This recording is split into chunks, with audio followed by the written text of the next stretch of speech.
Pagi itu, aroma nasi goreng dan kopi menyebar di dapur yang luas nan mewah. Aku mengaduk masakan dengan perasaan campur aduk. Hati kecilku bergejolak, namun wajahku harus tetap tenang.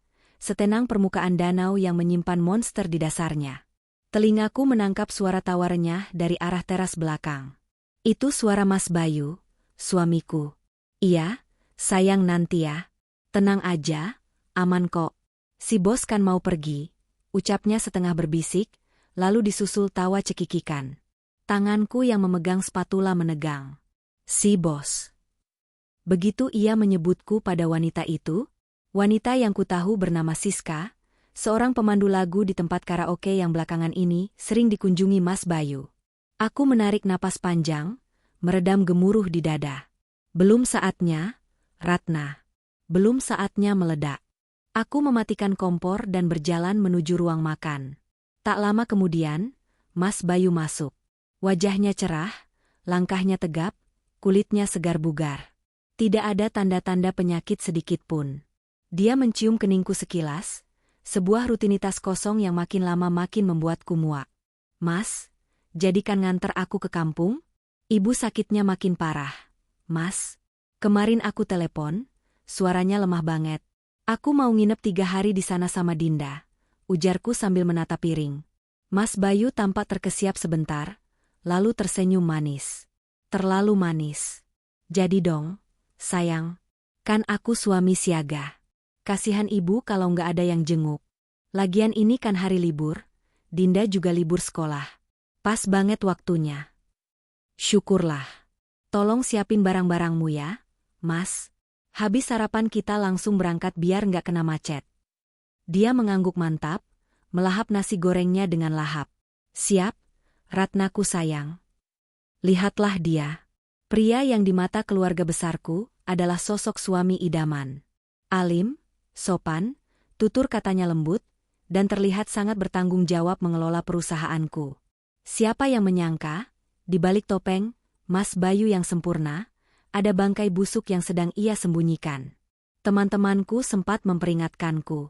Rate, laki lo kemarin gue lihat check-in di hotel Melati sama cewek rambut merah, kata temanku sebulan lalu. Awalnya aku menampar temanku itu lewat kata-kata, membela suamiku mati-matian. Tapi naluri istri tidak bisa dibohongi. Penyelidikanku membuktikan semuanya. Struk pembayaran karaoke, cecet mesum yang lupa dihapus di folder tersembunyi, hingga mutasi rekening yang mengalir deras ke nama Siska. Uangku. Uang jerih payah warisan ayahku yang dikelola olehnya, dipakai untuk melacur. 1 jam berlalu. Koperku dan Dinda sudah siap di bagasi mobil Pajero Sport milikku, yang kubelikan atas nama dia agar dia merasa dihargai sebagai lelaki. Aku menunggu di ruang tengah bersama Dinda. Namun, Mas Bayu tak kunjung turun dari kamar di lantai 2. Mas, ayo, udah siang nih, teriakku. Tak ada jawaban. Mas Bayu? Aku naik ke lantai 2, membuka pintu kamar utama.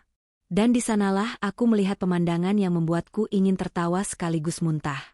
Mas Bayu sedang meringkuk di atas ranjang. Tubuhnya dibalut selimut tebal. Dia mengenakan jaket hoodie tebal, kaos kaki, dan syal melilit di lehernya. Padahal AC kamar sudah dimatikan dan cuaca di luar sedang terik-teriknya. Loh, Mas? Kenapa? Tanyaku dengan nada panik yang dibuat-buat. Dia menoleh perlahan. Wajahnya dipasang memelas, matanya disayukan. Aduh, Dek, tiba-tiba Mas menggigil. Dingin banget rasanya. Tulang-tulang Mas kayak mau rontok. Suaranya dibuat bergetar. Dia menarik selimut lebih rapat. Hahaha. Ha. Masuk angin duduk kayaknya ini. Kepala Mas pusing banget, buat berdiri aja goyang.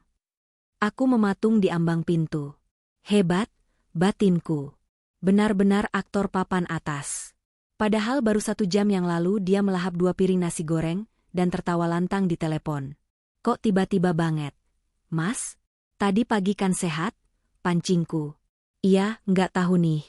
Mungkin kecapean ngurus perusahaan minggu ini. Beban kerjanya lagi berat. Dek, kamu tahu kan aku kerja keras buat kita. Dia merintih lagi, kali ini sambil memegangi perutnya. Aduh, mual juga. Aku mendekat, menyentuh dahinya. Normal. Tidak panas sama sekali. Tapi dia langsung menepis pelan tanganku sambil mengerang. Jangan dipegang, Dek. Badanku sakit semua kalau disentuh. Alasan klasik. Terus gimana dong? Ibu udah nungguin. Kasihan kalau kita nggak jadi datang. Ujarku, memasang wajah sedih. Mas Bayu menatapku dengan tatapan penuh penyesalan. Maafin Mas ya, Dek. Mas kayaknya nggak kuat nyetir jauh ke kampung. Mas butuh istirahat total. Kamu berangkat sama Pak Asep, sopir, aja ya? Atau nyetir sendiri? Kan kamu jago nyetir. Inilah intinya. Dia ingin aku pergi. Dia ingin rumah ini kosong. Tapi Mas sendirian di rumah? Siapa yang ngurus kalau Mas sakit parah gini? Tanyaku, memojokkannya. Nggak apa-apa. Mas cuma butuh tidur. Paling nanti Mas pesen bubur online. Kamu pergi aja, kasihan ibu. Jangan karena Mas sakit, kamu jadi anak durhaka sama orang tua. Kata-katanya sungguh manipulatif. Dia menggunakan ibuku yang sakit sebagai senjata agar aku segera angkat kaki. Yakin, Mas? Yakin, sayang. Pergilah. 3 hari di sana kan? Puas-puasin ngerawat ibu. Mas di sini istirahat biar cepat sembuh. Nanti kalau Mas udah enakan, Mas nyusul, maksudnya Mas telepon. Aku menatapnya lamat-lamat. Di balik selimut itu, aku tahu dia sedang menahan senyum kemenangan. Dia pikir aku bodoh. Dia pikir aku Ratna yang dulu, yang cinta buta dan percaya 100% pada suami. Ya sudah kalau gitu, kataku tegas. Aku berdiri. Aku berangkat sama Dinda. Kunci rumah aku bawa satu lagi ada di tempat biasa. Mas istirahat ya. Jangan lupa minum obat. Iya, hati-hati ya, sayang. Salam buat ibu. Ucapnya lemah, lalu kembali pura-pura memejamkan mata dan merintih. Aku menutup pintu kamar perlahan. Begitu pintu tertutup, senyum di bibirku merekah. Bukan senyum bahagia, tapi senyum menyeringai.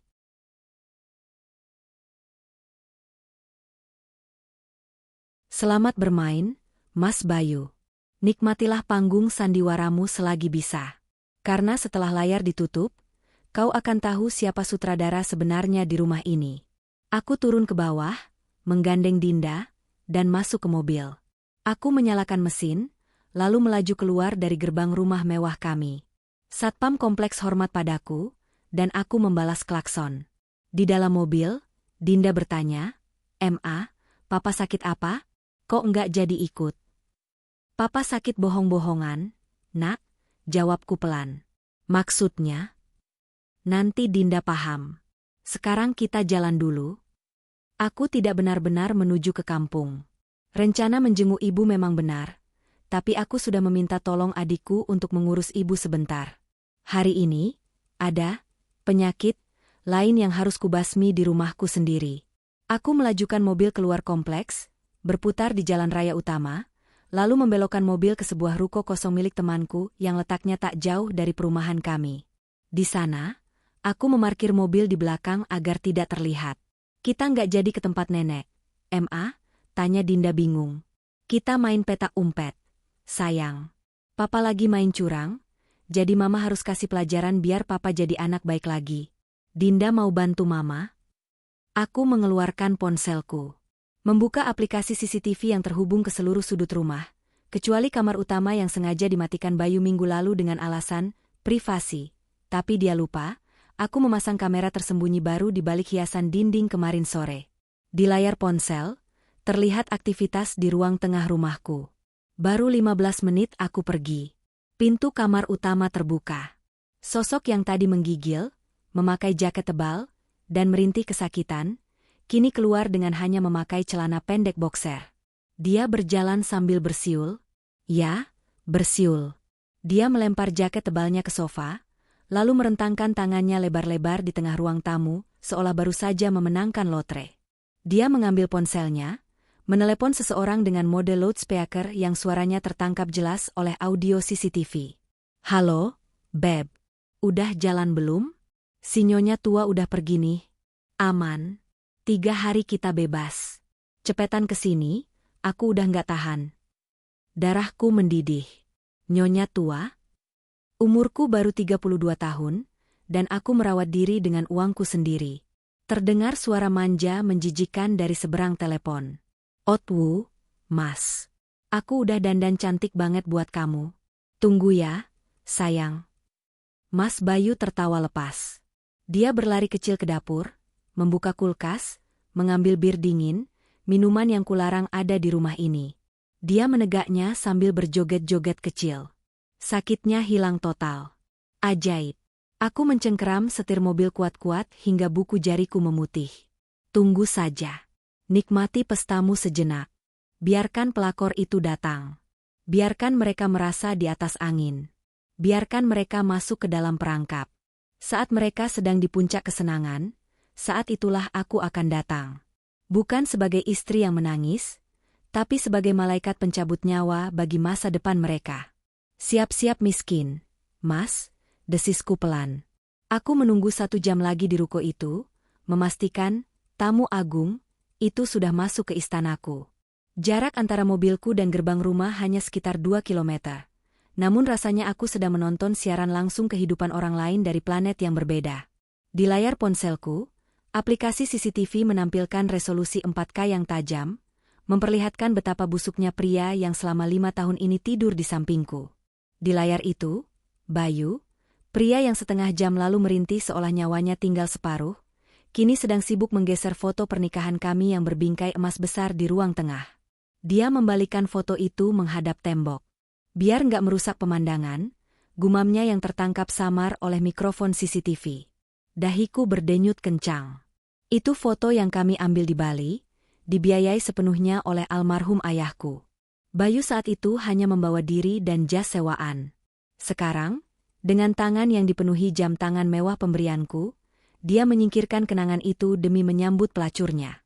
Tak lama kemudian, bel rumah berbunyi.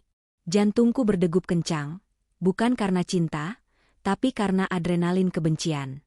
Aku melihat Bayu berlari kecil menuju pintu depan. Langkahnya ringan, wajahnya berseri-seri. Mana perginya sakit punggung dan pusing yang tadi dia keluhkan? Hilang ditelan nafsu. Pintu terbuka. Sosok wanita itu masuk. Siska. Aku memperbesar tampilan layar ponselku. Wanita itu memakai dress mini berwarna merah menyala yang terlalu ketat, memperlihatkan lekuk tubuhnya dengan vulgar. Rambutnya diwarnai pirang namun terlihat kering dan kasar. Kontras dengan perawatan rambutku yang menghabiskan jutaan rupiah tiap bulan. Wajahnya dipoles makeup tebal, berusaha menutupi tekstur kulit yang tak terawat. Secara fisik, aku berani bertaruh nyawa, aku jauh di atasnya. Tapi bagi lelaki seperti Bayu, murahan, mungkin adalah selera aslinya yang tak bisa diubah oleh kemewahan. Mas Bayu, pekik wanita itu dengan suara cempreng yang dibuat manja. Bayu langsung menyambar pinggang wanita itu dan memeluknya erat. Akhirnya dateng juga, Tuan Putri. Macet enggak? Macet banget. Mas, panas lagi. Mana taksi online-nya bau rokok? Keluh Siska sambil mengibas-ngibaskan tangannya di depan wajah. Matanya kemudian menyapu sekeliling ruang tamu rumahku. Matanya membelalak takjub. Gila, rumah kamu gede banget. Mas, dingin banget AC-nya. Wangi lagi.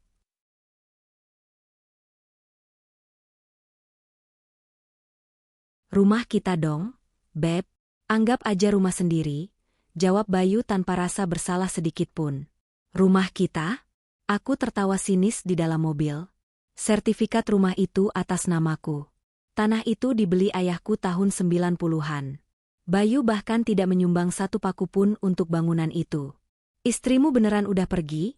Tanya Siska sambil melepaskan sepatu hak tingginya sembarangan di atas karpet Persia mahal yang kubeli saat liburan ke Turki. Dia tidak peduli kotoran dari sepatunya menodai karpet itu. Udah, aman.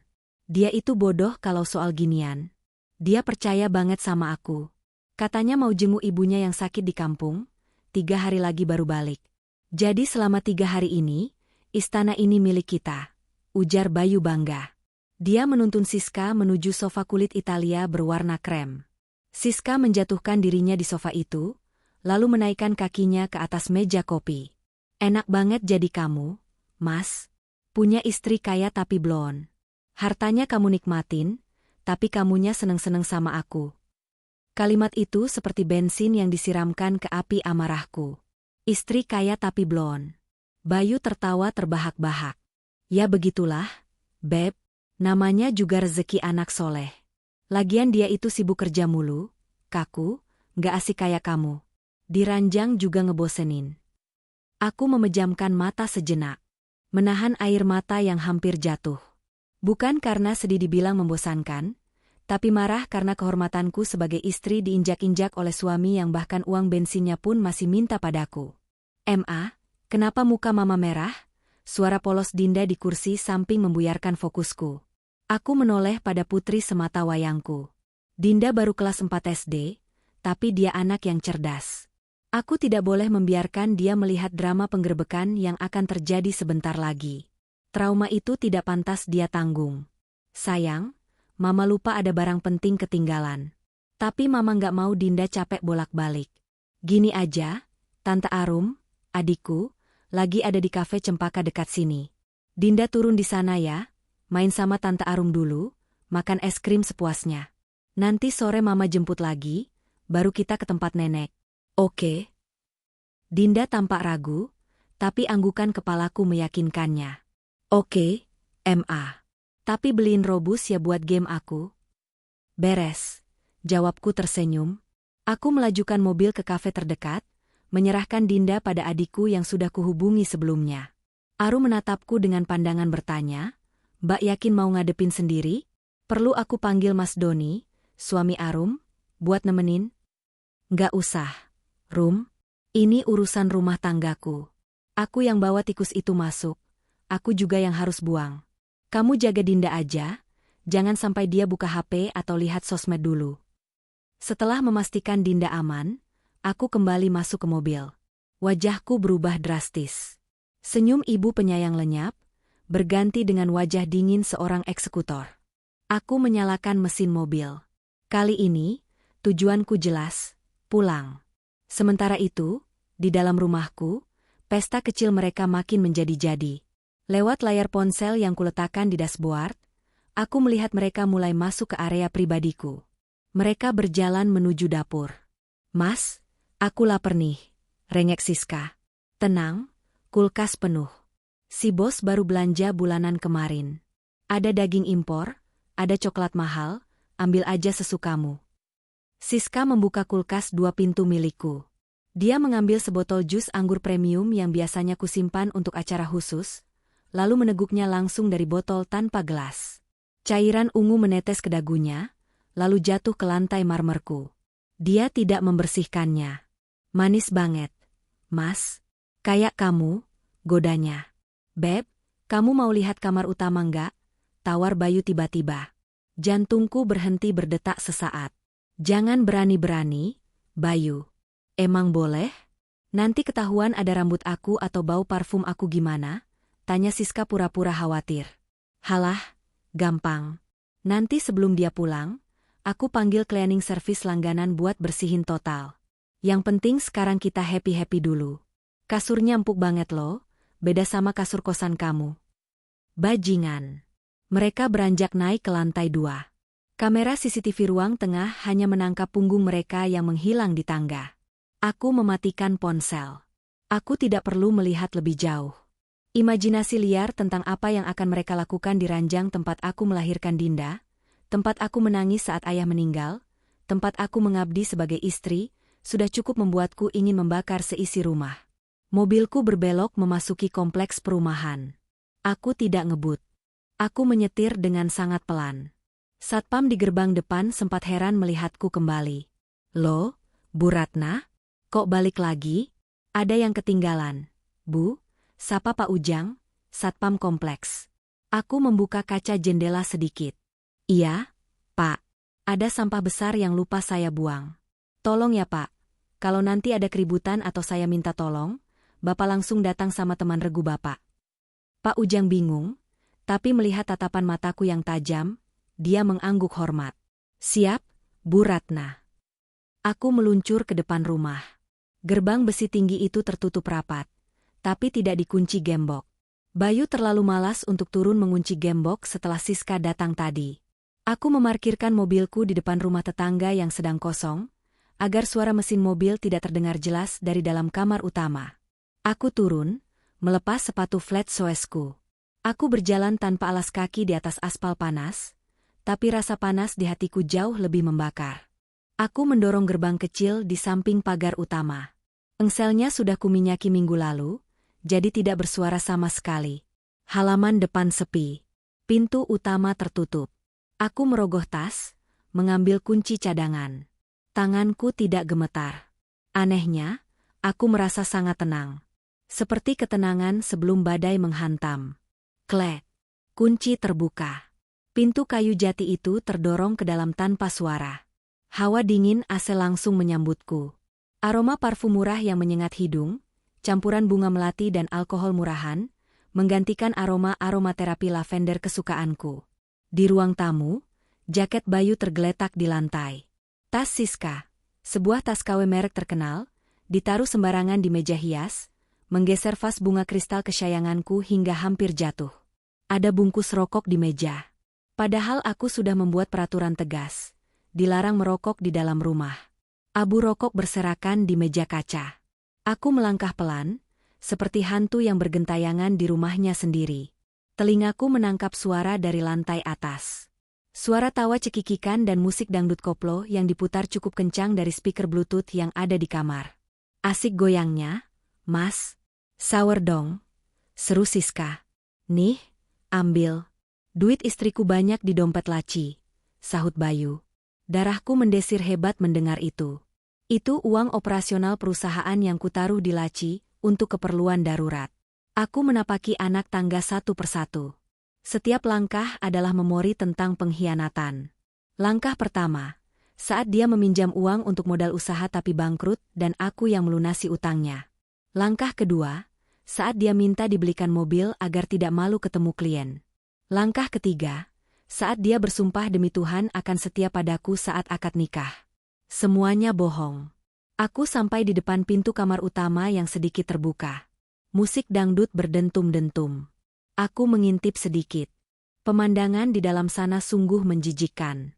Bayu, yang tadi pagi, sekarat, kini sedang berjoget di atas kasur king size kami hanya dengan mengenakan celana pendek. Dia memegang segepok uang tunai, uangku, dan melemparkannya ke udara. Siska, si pelakor itu, sedang sibuk memunguti uang yang bertebaran di lantai sambil bergoyang erotis. Dia sudah mengenakan batrobe sutra milikku. Jubah tidur kesayanganku yang kubeli di Paris, kini menempel di kulit wanita lain. Mas, habis ini kita belanja ya? Aku mau tas baru, rengek Siska. Bayu melompat turun dari kasur, memeluk Siska dari belakang. Apapun buat kamu, sayang. Besok kita kuras kartu kredit si Ratna. Tenang aja, dia itu jarang ngecek tagihan. Kalaupun dia nanya, aku tinggal bilang buat keperluan entertain klien perusahaan. Kamu emang pinter banget bohongnya, Mas. Makin cinta deh. Siska terkikik lalu mencium pipi Bayu. Bukan pinter bohong, Beb. Tapi emang Ratna aja yang terlalu gampang dibodohin. Dia itu cuma pinter cari duit, tapi bego soal laki-laki. Dia pikir aku cinta mati sama dia? Cuy. Kalau bukan karena duitnya, males aku ngadepin perempuan sok berkuasa kayak dia. Cukup. Sudah cukup aku mendengar pengakuan dosa ini. Aku tidak akan menangis. Air mata terlalu mahal untuk manusia-manusia sampah ini. Aku mendorong pintu kamar lebar-lebar, hingga menghantam dinding dengan suara keras. Braaak. Musik seolah berhenti mendadak. Meski sebenarnya masih berbunyi. Dua manusia di dalam kamar itu terlunjak kaget. Bayu yang sedang memeluk Siska langsung terlempar mundur saking kagetnya. Wajahnya yang tadi merah padam karena alkohol dan kegirangan, seketika pucat pasi seputih kertas. Bibirnya gemetar. Siska menjerit kecil, matanya melotot melihat sosokku berdiri di ambang pintu. Aku berdiri tegak. Kedua tanganku bersedekap di dada. Tatapanku menusuk langsung ke manik mata Bayu. Lanjutin dong jogetnya, kataku dengan nada datar yang mengerikan. Kenapa berhenti? Musiknya masih enak tuh. Ratna? Bayu tergagap. Lidahnya keluh. Keringat dingin sebesar biji jagung langsung muncul di pelipisnya. Kamu bukannya sudah. Sudah apa? Sudah pergi? Sudah jadi istri bodoh yang ninggalin suaminya yang sekarat, sendirian? Aku melangkah masuk perlahan. Suara langkah kakiku di lantai parket terdengar, seperti detak jam kematian bagi mereka. Siska buru-buru merapatkan jubah mandinya, jubahku. Dia tampak bingung, antara takut dan ingin menantang. Tapi melihat aura dominasiku, nyalinya menciut. Dia bergeser mundur menjauhi Bayu. Sayang ini nggak seperti yang kamu lihat. Bayu mencoba membela diri dengan kalimat paling klise di dunia. Dia mencoba maju mendekatiku, tangannya terulur. Aku bisa jelasin. Ini Siska, dia tukang pijat. Ya, tukang pijat yang aku panggil karena badanku sakit banget. Aku tertawa. Tawa yang keras dan hampa. Tukang pijat. Aku menunjuk Siska dengan daguku. Tukang pijat pakai batrobe istrimu? Tukang pijat yang dipanggil, sayang? Tukang pijat yang kamu sawer pakai uang perusahaan? Bayu terdiam mati kutu. Aku menatap Siska. Dan kamu. Lepaskan jubah itu sekarang. Siska terkejut. Apa? Aku bilang lepaskan. Itu milikku. Kulitmu terlalu kotor untuk menyentuh kain itu. Bentakku keras. Siska gemetar. Dia menatap Bayu meminta pertolongan, tapi Bayu sendiri sedang sibuk menahan lututnya agar tidak ambruk.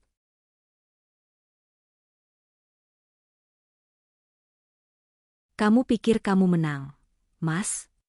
Aku beralih lagi ke Bayu. 3 hari bebas? 3 hari pesta? Sayang sekali, pestanya bubar bahkan sebelum matahari terbenam. Aku mengeluarkan ponselku, mengarahkan kamera ke wajah mereka berdua. Senyum, Mas. Senyum, Mbak. Ini buat kenang-kenangan terakhir kalian di rumah mewah ini. Karena 5 menit lagi, kalian akan merasakan neraka dunia. Bayu langsung menjatuhkan dirinya, bersimpuh di kakiku. Dia menangis meraung-raung, persis seperti orang sakit tadi pagi, tapi kali ini sakit karena ketakutan. Ratna, maafin aku.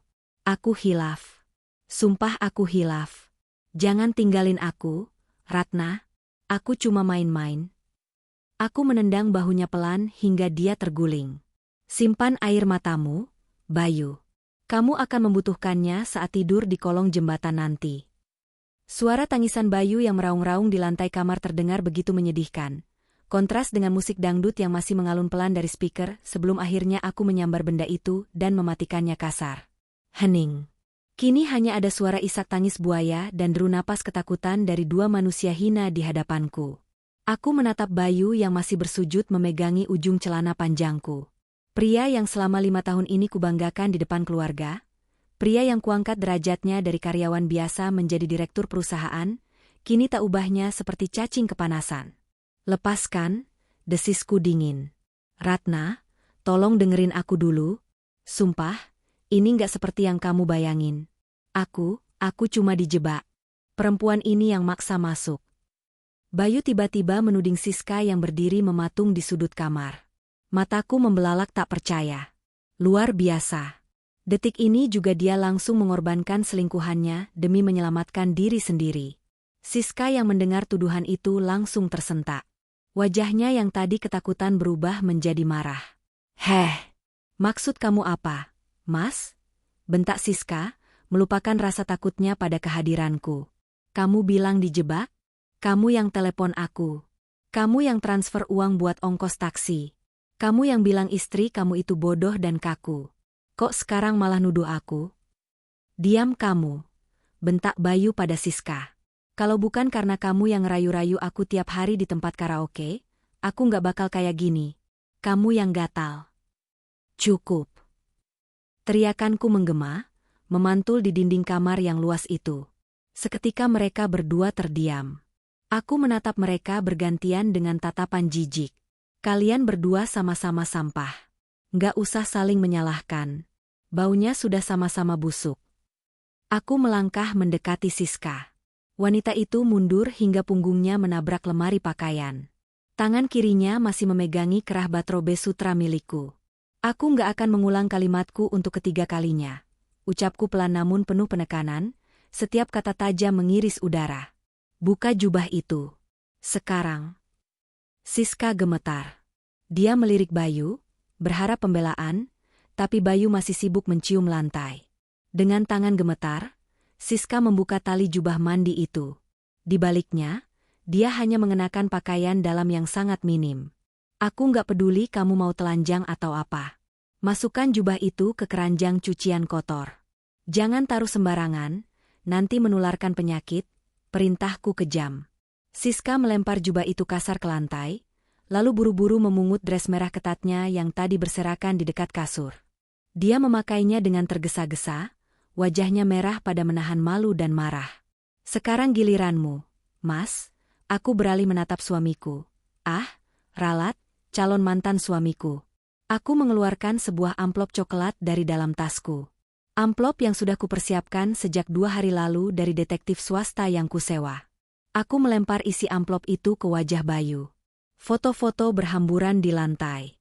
Foto Bayu merangkul Siska di lobi karaoke. Foto Bayu mencium Siska di dalam mobil dinas perusahaanku. Foto bukti check-in hotel Melati bulan lalu. Dan yang paling fatal, rekening koran yang menunjukkan aliran dana perusahaan ke rekening pribadi Siska. Bayu memungut salah satu foto dengan tangan gemetar. Wajahnya semakin pucat, seolah darah di tubuhnya tersedot habis. Kamu udah tahu dari lama?" Suaranya hampir tak terdengar. Aku tersenyum miring, lalu duduk di kursi rias, menyilangkan kaki bak seorang ratu yang sedang mengadili budaknya. "Kamu pikir aku siapa, Bayu? Aku Ratna. Aku yang membangun perusahaan dari nol bersama ayah saat kamu masih sibuk melamar kerja sana-sini dan ditolak. Kamu pikir aku sebodoh itu nggak sadar kalau keuangan perusahaan bocor tiap bulan?" Aku menunjuk tumpukan uang tunai yang tadi mereka pakai untuk saweran di atas kasur. 50 juta bulan lalu hilang dengan alasan biaya entertain klien. Ternyata kliennya model beginian. Aku melirik Siska yang kini sudah berpakaian lengkap tapi masih berdiri canggung. "Mahal juga tarif kamu buat ukuran barang bekas. Jaga mulut Anda ya, Bu." Siska akhirnya berani angkat bicara. Harga dirinya tersinggung. "Saya sama Mas Bayu itu saling mencintai. Mas Bayu bilang dia nggak bahagia sama ibu. Ibu terlalu dominan, sibuk kerja, nggak pernah melayani suami dengan benar. Wajar kalau Mas Bayu cari kenyamanan di luar." Aku tertawa renyah. "Cinta? Oh, manis sekali." Aku berdiri, berjalan menuju Siska. Tinggi badanku yang semampai ditambah postur tegap membuat Siska terlihat kerdil. "Kamu yakin itu cinta? Atau kamu cinta sama uang yang dia bawa?" Tanyaku sinis. "Asal kamu tahu, Mbak Siska, semua yang menempel di badan laki-laki itu, mulai dari jam tangan, baju, celana dalam, sampai mobil yang dia pakai jemput kamu. Semuanya, SEMUANYA, beli pakai uangku. Uang warisan ayahku. Uang perusahaan atas namaku." Wajah Siska berubah bingung. Dia menatap Bayu. "Mas? Kamu bilang perusahaan itu punya kamu? Kamu bilang istri kamu cuma ibu rumah tangga biasa yang terima beres." Bayu hanya menunduk, tak berani menatap mata selingkuhannya. "Nah, lihat kan?" Aku tertawa lagi. "Dia pembohong ulung, Siska. Dia membohongi aku soal kesetiaan, dan dia membohongi kamu soal kekayaan. Dia itu Mokondo. Modal kon. Ah, sudahlah, tak pantas aku sebutkan. Dia cuma benalu yang menempel di pohon besar. Dan hari ini, aku akan memangkas benalu itu." Bayu tiba-tiba bangkit dan kembali memeluk kakiku. "Ratna, sayang, tolong jangan bicara gitu. Aku minta ampun. Aku janji bakal putusin dia sekarang juga. Aku bakal blokir nomornya. Kita perbaiki semuanya ya. Demi Dinda, Ratna. Ingat Dinda, anak kita butuh sosok ayah." Darahku mendidih mendengar nama Dinda disebut dari mulut kotornya. Plah! Sebuah tamparan keras mendarat mulus di pipi kiri Bayu. Telapak tanganku terasa panas, tapi hatiku sedikit lega. "Jangan sebut nama anakku dengan mulut kotormu itu," bentakku. "Tadi pagi kamu bilang sakit saat aku ajak jenguk ibu. Kamu bahkan gak peduli Dinda mau pergi atau enggak. Kamu cuma peduli nafsumu. Kamu tega bawa perempuan ini masuk rumah tempat anakmu tumbuh besar, tidur di kasur tempat anakmu sering bermanja. Aku menarik napas panjang, mengatur emosi agar tidak meledak tak terkendali. Aku harus tetap elegan dalam menghancurkan mereka. Aku mengambil ponselku, menekan tombol panggil cepat ke pos satpam. Pak Ujang, bawa Regu Bapak ke rumah saya sekarang. Masuk saja, pintu tidak dikunci. Ada maling yang harus diamankan. Maling? Bayu terbelalak. Ratna, kamu gila? Aku suamimu. Ini rumahku juga. Rumahmu? Aku menatap sekeliling. Sertifikat rumah ini atas nama Ratna Prameswari. Tidak ada nama Bayu Saputra di sana. Dulu kita buat perjanjian pranikah. Ingat?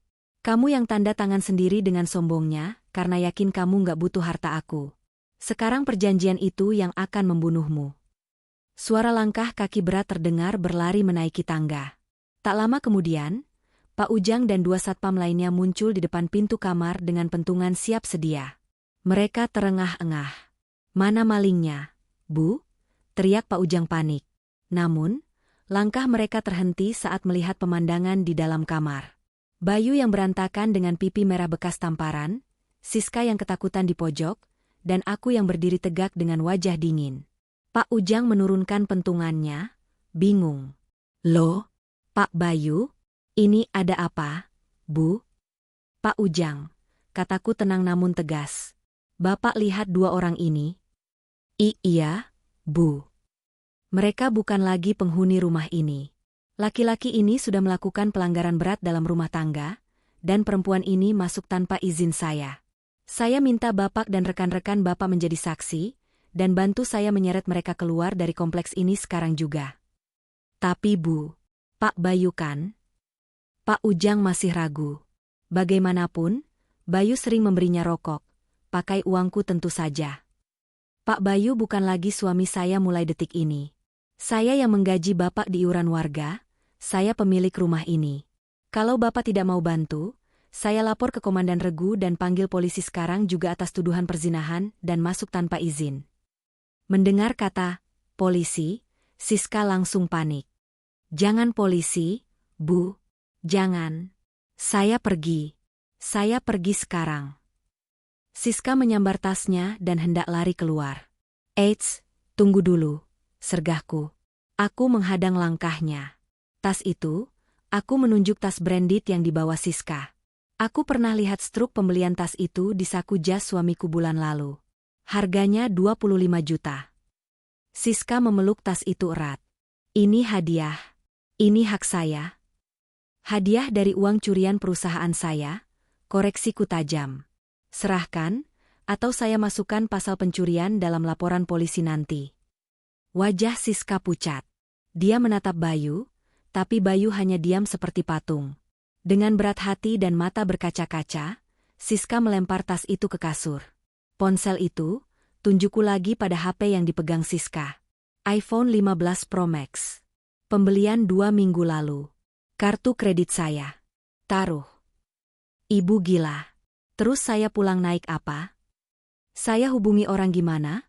Teriak Siska histeris. Itu urusanmu. Kamu punya kaki, kan? Jalan. Siska membanting ponselnya ke kasur dengan kasar. Air matanya tumpah. Dia benar-benar dilucuti. Sekarang kamu, Mas, aku beralih ke Bayu. Bayu menatapku dengan mata merah. Kamu mau ambil semuanya? RAT? Kamu mau aku pergi telanjang? Enggak sekejam itu, jawabku santai. Pakai baju yang kamu punya saat pertama kali kita menikah. Kemeja putih lusuh dan celana bahan hitam itu. Masih ada di gudang kayaknya. Sisanya? Jas Armani, jam Rolex, sepatu kulit, dompet Montblanc, semuanya tinggal di sini. Itu milik Ratna Prameswari. Kamu iblis, Ratna? Desis Bayu penuh kebencian. Aku istri yang kamu ciptakan, Bayu. Kamu yang membuatku jadi seperti ini. Aku menoleh ke Pak Ujang yang masih bengong menonton drama rumah tangga paling seru di kompleks tahun ini. Pak Ujang, tolong awasi mereka ganti baju. Pastikan tidak ada satupun barang berharga milik saya yang terbawa. Kalau sudah, seret mereka sampai keluar gerbang kompleks. Jangan biarkan mereka naik taksi online dari depan rumah. Biarkan mereka jalan kaki sampai jalan raya. Siap, Bu Ratna, jawab Pak Ujang tegas. Kini dia paham siapa yang memegang kendali. Aku membalikkan badan, berjalan keluar kamar tanpa menoleh lagi. Saya tunggu di ruang kerja bawah. 15 menit. Kalau belum keluar, saya panggil polisi. Aku menuruni tangga dengan perasaan yang aneh. Hancur, kecewa, tapi di atas segalanya, puas. Sangat puas. Tapi ini belum selesai. Mengusir mereka hanya langkah awal. Hukuman yang sebenarnya baru akan dimulai saat mereka menyadari betapa kerasnya dunia tanpa uangku. 15 menit yang kuberikan terasa seperti 15 tahun bagi mereka. Namun bagiku, itu adalah waktu yang cukup untuk menyusun kembali puing-puing kewarasanku yang sempat terguncang. Aku duduk di kursi kerjaku, di ruang kerja lantai 1 yang berdinding kaca menghadap taman samping. Di hadapanku, layar laptop menyala menampilkan dashboard perbankan perusahaan dan akun pribadi. Jariku menari lincah di atas keyboard dan mouse. Klik. Blokir kartu kredit tambahan atas nama Bayu Saputra. Klik. Bekukan akses m-banking rekening operasional yang dipegang Bayu. Klik. Ganti password email perusahaan dan akses cloud data kantor. Dalam waktu kurang dari 10 menit, Bayu Saputra telah resmi menjadi hantu di sistem keuanganku. Dia tidak lagi bisa membeli bensin, tidak bisa membeli makan, bahkan tidak bisa menarik uang tunai sepeser pun dari mesin ATM manapun yang terhubung dengan akunku. Suara langkah kaki menuruni tangga terdengar berat.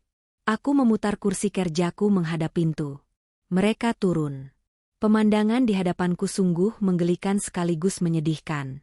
Bayu mengenakan kemeja putih yang sudah agak kekuningan di bagian kerah, kemeja yang dipakainya saat melamar kerja 5 tahun lalu, yang kusimpan di gudang sebagai kenang-kenangan perjuangan kami. Celana bahan hitamnya terlihat kedodoran, karena dulu badannya lebih gemuk sebelum rajin gym menggunakan uangku. Tanpa jam tangan Rolex, tanpa cincin berlian, tanpa sepatu kulit branded. Dia hanya memakai sandal jepit karet yang biasa dipakai tukang kebun. Di belakangnya, Siska berjalan dengan wajah sembab. Makeup tebalnya luntur oleh air mata, menciptakan jalur hitam di pipinya. Dia tidak membawa tas Chanel palsunya, tidak memegang iPhone-nya. Dia hanya menenteng tote bag kanvas lusuh yang entah dia temukan di mana untuk membawa baju ganti. Pak Ujang dan 2 satpam mengawal mereka ketat di belakang, memastikan tidak ada barang selundupan. Sudah selesai dramanya? Tanyaku dingin tanpa mempersilakan mereka duduk. Bayu menatapku dengan mata yang memancarkan campuran antara kemarahan, ketakutan, dan keputusasaan. Ratna, kamu benar-benar tega. Suaranya parau. Aku ini masih suamimu secara hukum. Kamu nggak bisa memperlakukan aku kayak kriminal gini. Kriminal? Aku mengangkat alis. Mengambil uang perusahaan untuk kepentingan pribadi itu namanya penggelapan. Bayu. Itu kriminal. Berzina di rumah istri sah itu pelanggaran hukum. Itu kriminal. Kamu harusnya bersyukur aku cuma mengusirmu, bukan menjebloskanmu ke penjara malam ini juga. Bayu mengepalkan tangannya. Oke, fine. Kita cerai. Tapi ingat, Ratna, harta Gonogini. Selama 5 tahun menikah, aset kita bertambah banyak. Aku punya hak setengah dari kekayaan ini. Aku juga kerja membesarkan perusahaan. Aku tertawa. Tawa yang benar-benar lepas karena saking lucunya kebodohan pria ini. Aku mengambil sebuah map biru dari laci meja, dan melemparkannya ke atas meja kaca di hadapan mereka. Baca. Bayu menatap map itu ragu. Apa ini? Surat perjanjian pranikah. Kamu lupa? Wajah Bayu seketika berubah menjadi abu-abu. 5 tahun lalu, saat ayah masih hidup, beliau memaksa kita membuat perjanjian ini. Di sana tertulis jelas, harta yang dibawa masing-masing pihak sebelum menikah.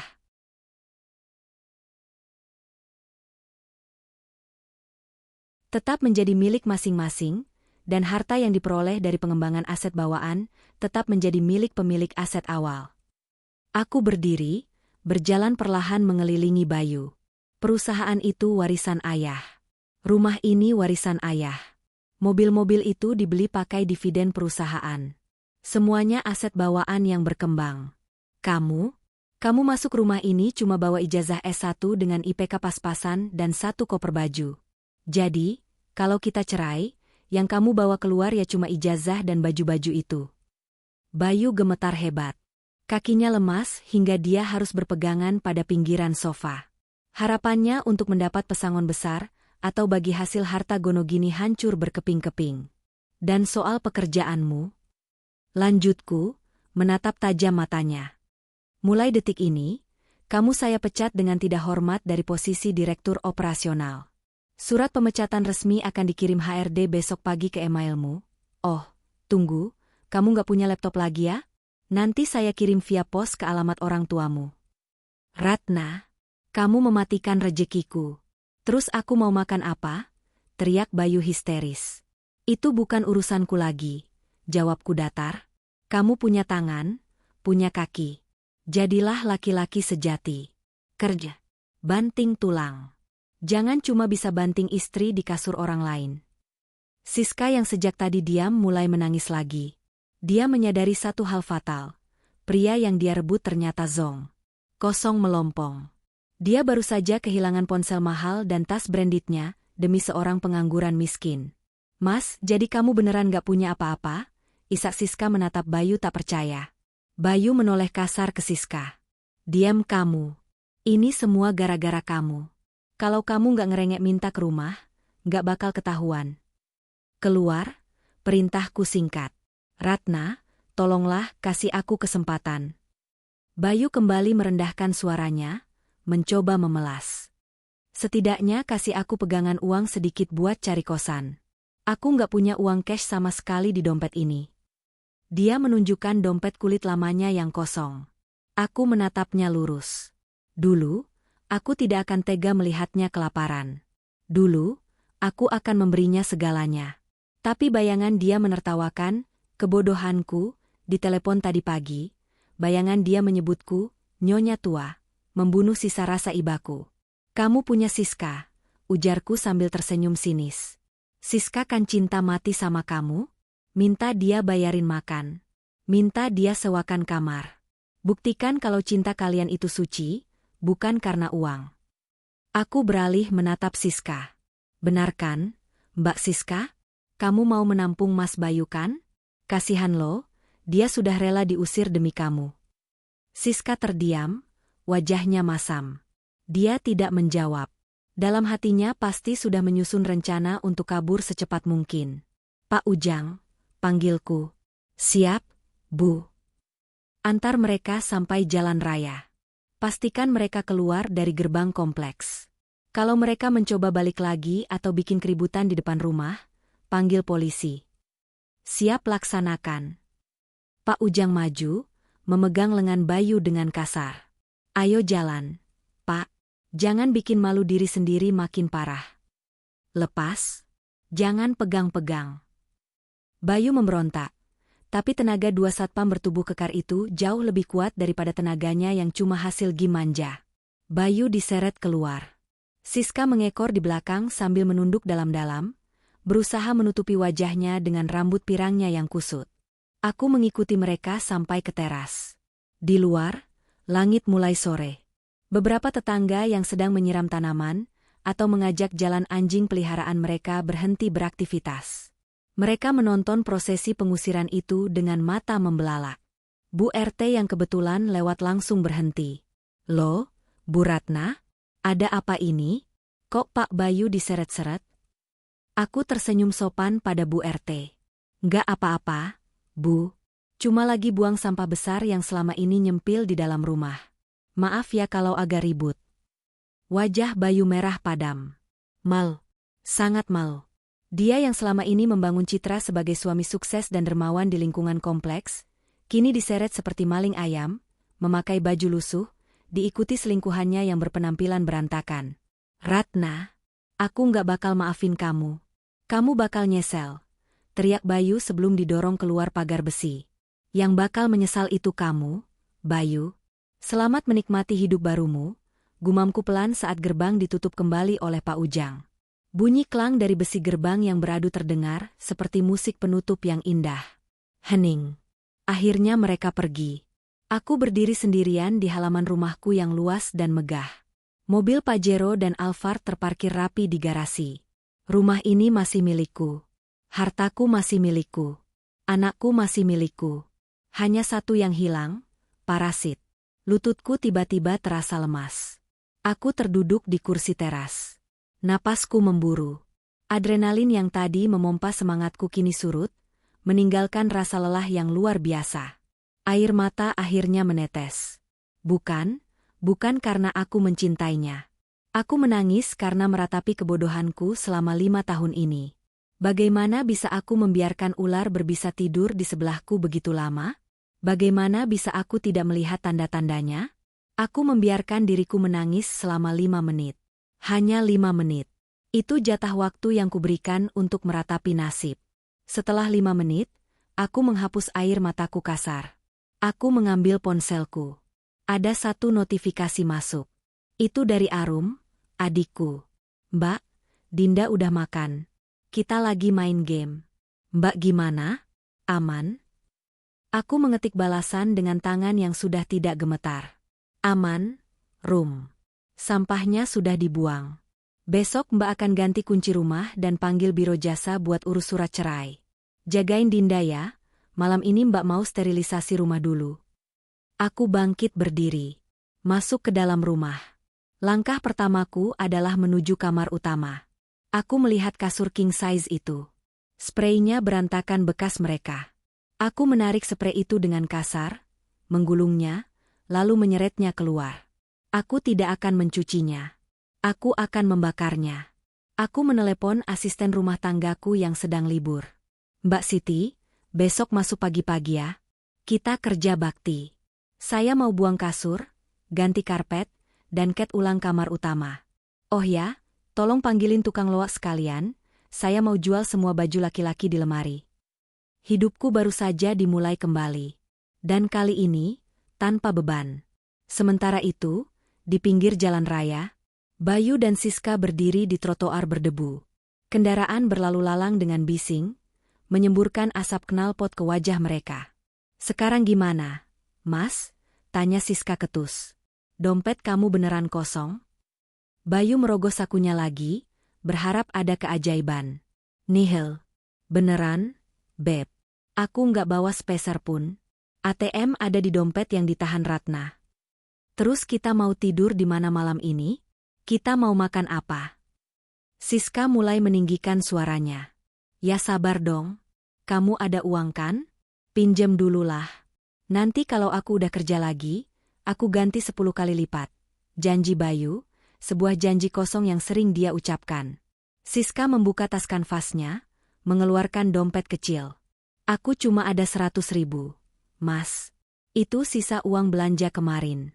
HP aku disita istrimu gila itu, jadi aku nggak bisa akses m-banking aku juga. 100.000? Bayu menelan ludah. Itu bahkan tidak cukup untuk sekali makan di restoran yang biasa dia datangi. Ya udah, cukup buat makan di warteg sama naik angkot ke kosan kamu. Kosan aku? Siska melotot. Kosan aku sempit. Mas, nggak ada AC. Kamar mandi luar. Mana muat kita berdua? Ya mau gimana lagi? Daripada tidur di kolong jembatan, bentak Bayu frustrasi. Lagian ini semua salah kamu. Coba kamu nggak ninggalin HP sama tas mahal kamu itu, kita bisa jual buat modal. Kok nyalahin aku lagi? Kamu yang nggak becus jadi laki. Siska mendorong bahu Bayu. Mereka mulai bertengkar di pinggir jalan, ditonton oleh tukang ojek pangkalan yang sedang mangkal. Langit mulai gelap. Awan mendung menggantung, pertanda hujan deras akan segera turun. Seolah alam semesta pun bersiap untuk mencuci dosa-dosa mereka dengan air bah. Bayu menatap ke arah gerbang kompleks perumahan elit yang kini tertutup baginya. Penyesalan mulai merayap naik, dingin dan mencekik. Dia baru sadar, dia bukan hanya kehilangan istri dan anak, tapi dia kehilangan nyawanya, uang Ratna. Dan hujan pun mulai turun, membasahi kemeja lamanya yang tipis, membuatnya menggigil kedinginan. Kali ini, gigilannya nyata, bukan akting seperti tadi pagi. Hujan turun bukan sekadar rintik, melainkan seperti ditumpahkan dari langit. Airnya deras, dingin, dan menusuk tulang. Langit yang tadi mendung kini gelap gulita, seolah ikut memusuhi dua manusia yang sedang berdiri menggigil di pinggir jalan raya. Bayu memeluk tubuhnya sendiri. Kemeja putih tipis yang dipakainya sudah basah kuyup, menempel di kulit, memperlihatkan betapa menyedihkannya dia sekarang. Tidak ada jaket hoodie tebal, tidak ada selimut hangat, dan tidak ada akting sakit lagi. Kali ini, dinginnya nyata. "Mas, ngapain bengong aja? Cari taksi kek." "Apa kek?" teriak Siska. Suaranya kalah oleh deru hujan dan suara klakson kendaraan yang macet. "Pakai apa, Siska?" "Pakai daun?" bentak Bayu frustrasi. "HP aku nggak ada." "HP kamu hancur. Duit di dompet cuma angin.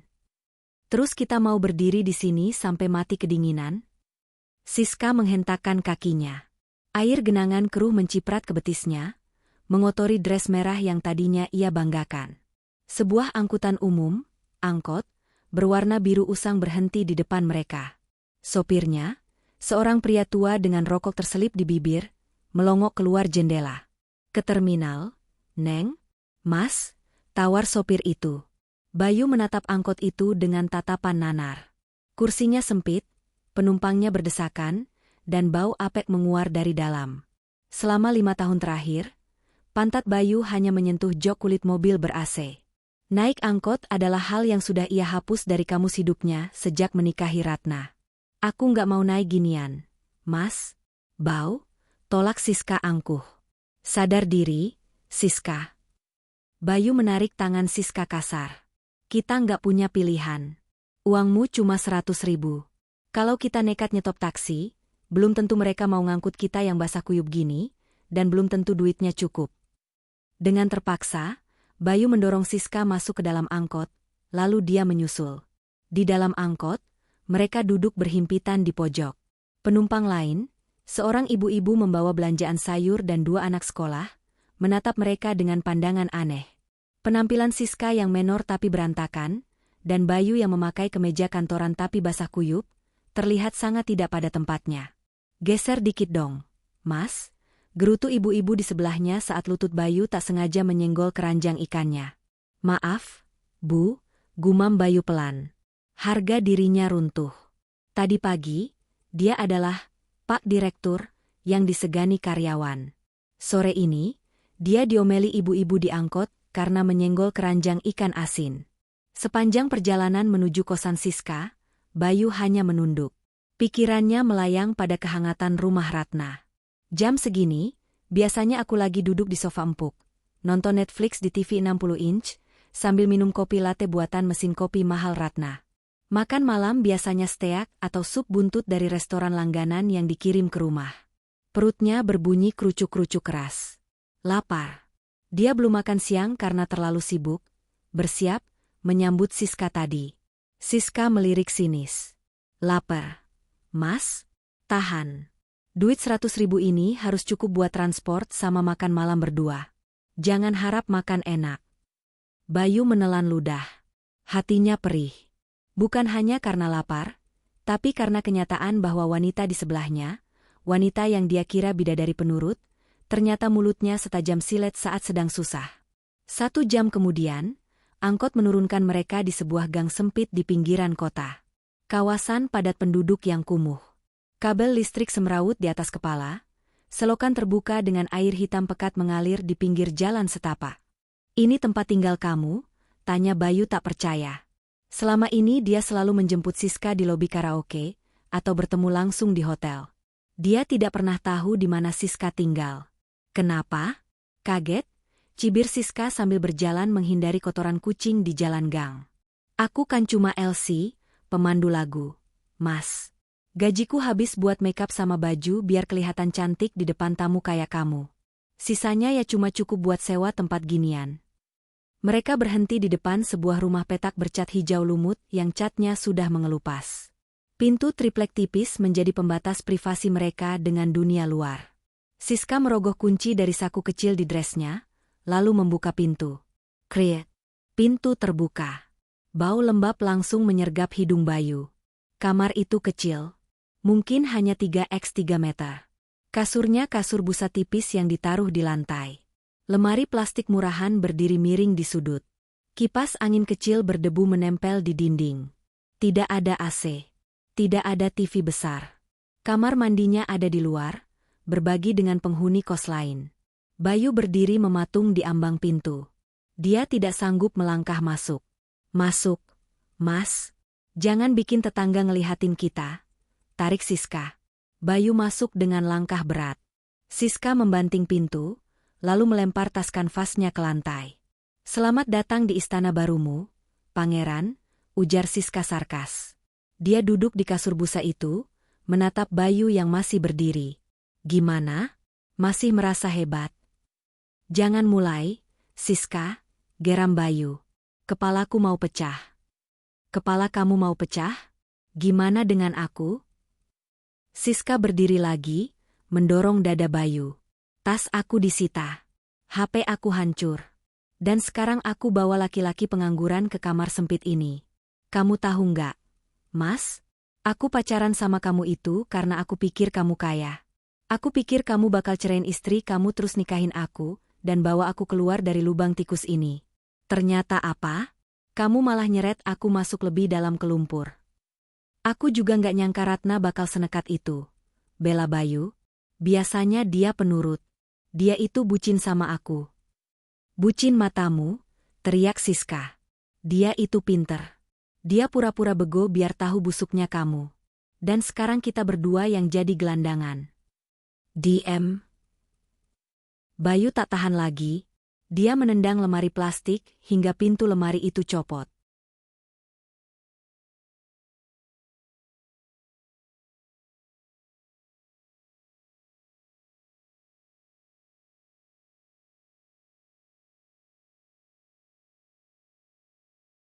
Siska terdiam kaget, lalu tertawa histeris. Hancurin aja, Mas. Hancurin. Itu barang murah kok. Nggak kayak barang-barang di rumah istrimu. Hancurin aja semuanya biar kita tidur di puing-puing sekalian. Bayu menjambak rambutnya sendiri, lalu merosot duduk di lantai ubin yang dingin. Dia menangis. Tangisan penyesalan yang terlambat. Bayangan wajah Ratna yang dingin saat mengusirnya tadi terus berputar di otaknya. Kenapa aku bodoh banget? Kenapa aku bawa Siska ke rumah? Kalau saja aku main aman di luar, aku masih bisa tidur nyenyak malam ini. Aku lapar. Yes. Lirih Bayu akhirnya. Ego laki-lakinya runtuh oleh tuntutan perut. Siska mendengus kasar. Dia mengambil uang 100.000 yang lecek dari dompetnya. Nih, pergi ke warteg depan gang. Beli nasi bungkus 2. Sisanya beliin rokok sebatang aja kalau kamu mau, sama obat nyamuk bakar. Di sini banyak nyamuk. Bayu menatap lembaran uang merah itu. Dulu, 100.000 hanyalah uang parkir baginya. Sekarang, ini adalah penyambung nyawa. Dengan langkah gontai, Bayu keluar dari kamar kos, menembus gerimis malam, berjalan menuju warteg. Dia menutup wajahnya dengan kerah kemeja, takut ada orang yang mengenalnya. Mantan direktur operasional yang terhormat, kini mengantri nasi rames lauk orek tempe di warung pinggir jalan. Sementara itu, di rumah mewah Ratna, suasana sangat kontras. Rumah itu terang benderang, namun hening menenangkan. Aku baru saja selesai mandi air hangat. Tubuhku terasa segar, beban di pundakku terasa hilang setengahnya. Aku memakai piyama sutra bersih, duduk di balkon kamar tamu, karena kamar utama sedang disterilkan. Asisten rumah tanggaku, Mbak Siti, dan suaminya sudah selesai mengangkut kasur king size dari kamar utama. Kasur itu ditaruh di halaman belakang. Bu Ratna, kasurnya mau diapakan? Masih bagus loh ini, sayang kalau dibuang, tanya Mbak Siti ragu. Aku menatap kasur itu dari balkon. Tempat di mana Bayu dan wanita itu bergumul. Bakar, Mbak, perintahku tenang. Dibakar? Bu? Iya. Siram bensin, bakar. Saya nggak mau melihat benda itu lagi. Dan abunya tolong kubur atau buang jauh-jauh. Baik, Bu. Tak lama kemudian, api berkobar di halaman belakang. Aku melihat lidah api melahap sprei, busa, dan kerangka kayu kasur itu. Cahaya api memantul di mataku. Rasanya seperti melihat masa laluku yang bodoh ikut terbakar. Ponselku berdering. Pengacaraku, Pak Haryo.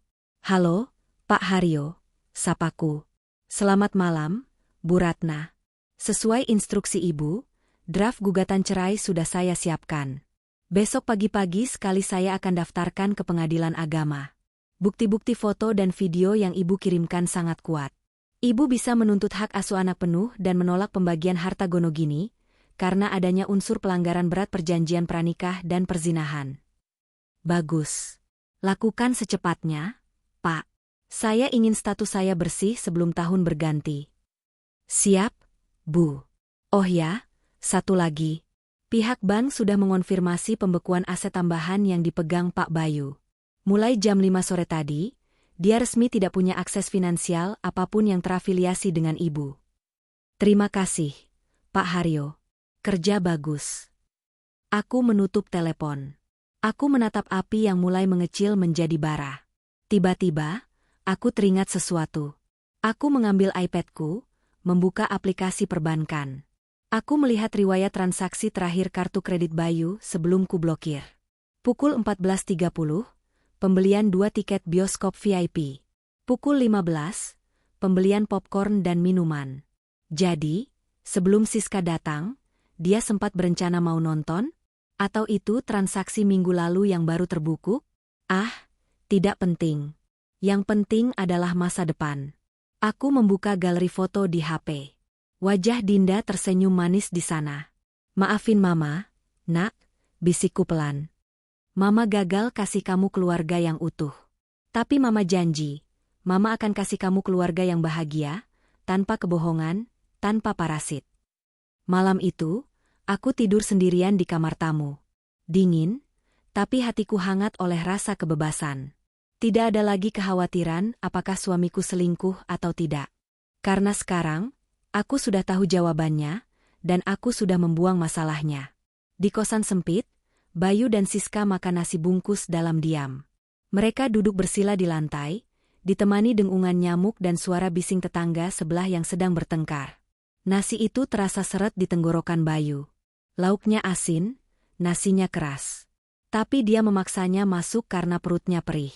Besok kamu harus cari kerja, kata Siska tiba-tiba, memecah keheningan. Dia sedang mengorek sisa makanan di giginya dengan kuku. Aku nggak mau tahu, kamu harus bawa duit pulang. Bayu menatap Siska tak percaya. Cari kerja kamu pikir gampang? Ijazahku ada di rumah Ratna. Semua dokumenku tertinggal di sana. Siapa yang mau terima kerja orang tanpa ijazah? Umur udah 30 lebih, pengalaman cuma di perusahaan istri. Ya jadi kuli panggul kek. Jadi ojek online kek. Apa aja? Bentak Siska. Jangan harap kamu bisa numpang makan gratis di sini terus-terusan ya. Sewa kosan ini jatuh tempo 3 hari lagi. Kalau kamu nggak dapat duit, kita diusir dari sini juga. Bayu meletakkan bungkus nasinya yang belum habis. Nafsu makannya hilang total. 3 hari. Waktu yang sama dengan rencana liburan Ratna ke rumah orang tuanya. 3 hari yang harusnya menjadi pesta kebebasan dan seks baginya, kini berubah menjadi hitung mundur menuju neraka yang lebih dalam. Bayu membaringkan tubuhnya di kasur busa tipis yang bau apek itu. Dia memunggungi Siska. Dia memejamkan mata, mencoba tidur, berharap saat bangun nanti ini semua hanya mimpi buruk dan dia masih ada di kamar mewahnya yang dingin dan wangi. Tapi gigitan nyamuk di kakinya menyadarkannya. Ini bukan mimpi. Ini adalah hidup barunya. Rumah kita dong, Beb. Anggap aja rumah sendiri, jawab Bayu tanpa rasa bersalah sedikit pun. Rumah kita? Aku tertawa sinis di dalam mobil. Sertifikat rumah itu atas namaku. Tanah itu dibeli ayahku tahun 90-an. Bayu bahkan tidak menyumbang satu paku pun untuk bangunan itu. Istrimu beneran udah pergi? Tanya Siska sambil melepaskan sepatu hak tingginya sembarangan di atas karpet Persia mahal yang kubeli saat liburan ke Turki. Dia tidak peduli kotoran dari sepatunya menodai karpet itu. Udah, aman. Dia itu bodoh kalau soal ginian. Dia percaya banget sama aku. Katanya mau jenguk ibunya yang sakit di kampung, 3 hari lagi baru balik. Jadi selama 3 hari ini, istana ini milik kita, ujar Bayu bangga. Dia menuntun Siska menuju sofa kulit Italia berwarna krem. Siska menjatuhkan dirinya di sofa itu, lalu menaikkan kakinya ke atas meja kopi. Enak banget jadi kamu, Mas. Punya istri kaya tapi blond. Hartanya kamu nikmatin, tapi kamunya seneng-seneng sama aku. Kalimat itu seperti bensin yang disiramkan ke api amarahku. Istri kaya tapi blond. Bayu tertawa terbahak-bahak. Ya begitulah, Beb. Namanya juga rezeki anak soleh. Lagian dia itu sibuk kerja mulu, kaku, gak asik kayak kamu. Diranjang juga ngebosenin. Aku memejamkan mata sejenak. Menahan air mata yang hampir jatuh. Bukan karena sedih dibilang membosankan, tapi marah karena kehormatanku sebagai istri diinjak-injak oleh suami yang bahkan uang bensinnya pun masih minta padaku. "Ma, kenapa muka Mama merah?" Suara polos Dinda di kursi samping membuyarkan fokusku. Aku menoleh pada putri semata wayangku. Dinda baru kelas 4 SD, tapi dia anak yang cerdas. Aku tidak boleh membiarkan dia melihat drama penggerbekan yang akan terjadi sebentar lagi. Trauma itu tidak pantas dia tanggung. Sayang, Mama lupa ada barang penting ketinggalan. Tapi Mama nggak mau Dinda capek bolak-balik. Gini aja, Tante Arum, adikku, lagi ada di kafe Cempaka dekat sini. Dinda turun di sana ya, main sama Tante Arum dulu, makan es krim sepuasnya. Nanti sore Mama jemput lagi, baru kita ke tempat nenek. Oke. Dinda tampak ragu, tapi anggukan kepalaku meyakinkannya. Oke, Ma. Tapi beliin Robus ya buat game aku. Beres, jawabku tersenyum. Aku melajukan mobil ke kafe terdekat, menyerahkan Dinda pada adikku yang sudah kuhubungi sebelumnya. Arum menatapku dengan pandangan bertanya, "Mbak yakin mau ngadepin sendiri? Perlu aku panggil Mas Doni, suami Arum, buat nemenin?" "Nggak usah, Rum. Ini urusan rumah tanggaku. Aku yang bawa tikus itu masuk, aku juga yang harus buang. Kamu jaga Dinda aja, jangan sampai dia buka HP atau lihat sosmed dulu." Setelah memastikan Dinda aman, aku kembali masuk ke mobil. Wajahku berubah drastis. Senyum ibu penyayang lenyap, berganti dengan wajah dingin seorang eksekutor. Aku menyalakan mesin mobil. Kali ini, tujuanku jelas, pulang. Sementara itu, di dalam rumahku, pesta kecil mereka makin menjadi-jadi. Lewat layar ponsel yang kuletakkan di dashboard, aku melihat mereka mulai masuk ke area pribadiku. Mereka berjalan menuju dapur. "Mas, aku lapar nih," rengek Siska. "Tenang, kulkas penuh. Si bos baru belanja bulanan kemarin. Ada daging impor, ada coklat mahal, ambil aja sesukamu." Siska membuka kulkas 2 pintu milikku. Dia mengambil sebotol jus anggur premium yang biasanya kusimpan untuk acara khusus, lalu meneguknya langsung dari botol tanpa gelas. Cairan ungu menetes ke dagunya, lalu jatuh ke lantai marmerku. Dia tidak membersihkannya. "Manis banget, Mas. Kayak kamu," godanya. "Beb, kamu mau lihat kamar utama nggak?" tawar Bayu tiba-tiba. Jantungku berhenti berdetak sesaat. "Jangan berani-berani, Bayu." "Emang boleh? Nanti ketahuan ada rambut aku atau bau parfum aku gimana?" tanya Siska pura-pura khawatir. "Halah, gampang. Nanti sebelum dia pulang, aku panggil cleaning service langganan buat bersihin total. Yang penting sekarang kita happy-happy dulu. Kasurnya empuk banget loh, beda sama kasur kosan kamu." Bajingan. Mereka beranjak naik ke lantai 2. Kamera CCTV ruang tengah hanya menangkap punggung mereka yang menghilang di tangga. Aku mematikan ponsel. Aku tidak perlu melihat lebih jauh. Imajinasi liar tentang apa yang akan mereka lakukan di ranjang tempat aku melahirkan Dinda, tempat aku menangis saat ayah meninggal, tempat aku mengabdi sebagai istri, sudah cukup membuatku ingin membakar seisi rumah.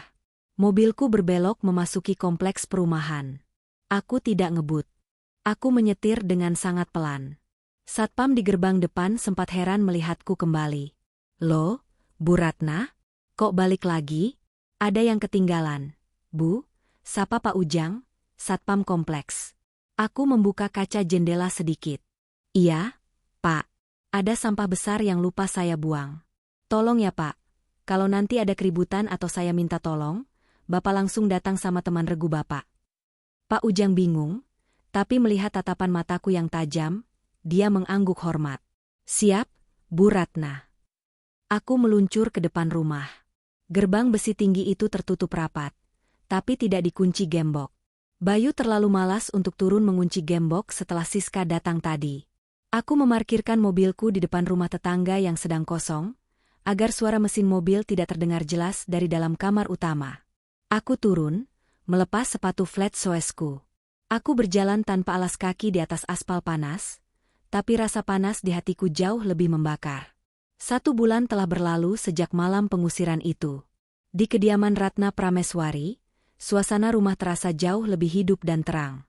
Dinding kamar utama yang dulunya berwarna krem membosankan, pilihan Bayu, kini telah dicat ulang dengan warna sage green yang menenangkan.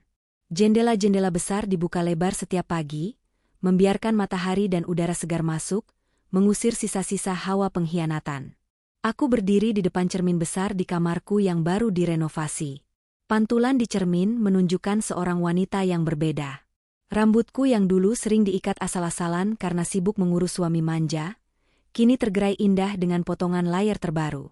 Kulitku yang dulu kusam karena stres memikirkan tingkah aneh Bayu, kini glowing sehat. "Ma, ayo, nanti telat ke sekolah," teriak Dinda dari lantai bawah. "Iya, sayang. Mama turun."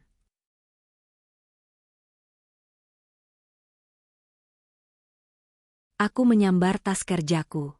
Bukan lagi tas kerja lama yang berat, tapi tas Hermes baru yang kubeli sebagai hadiah untuk diriku sendiri atas pencapaian profit perusahaan bulan ini. Ya, tanpa Bayu, perusahaanku justru melesat terbang. Ternyata, selama ini Bayu adalah sumbatan di pipa rezeki perusahaan. Setelah dia pergi, aku melakukan audit menyeluruh. Aku menemukan banyak proyek yang dia markup harganya, membuat klien enggan bekerja sama lagi. Aku menemukan vendor-vendor berkualitas buruk yang dia pilih hanya karena dia mendapat cashback pribadi. Setelah aku membenahi semua kekacauan itu dan turun tangan langsung menemui klien, kepercayaan mereka kembali. Profit perusahaan naik 20% hanya dalam 1 bulan. Karyawan pun bekerja lebih semangat tanpa kehadiran bos yang sok kuasa dan hobi marah-marah tak jelas. Aku menuruni tangga dengan langkah ringan.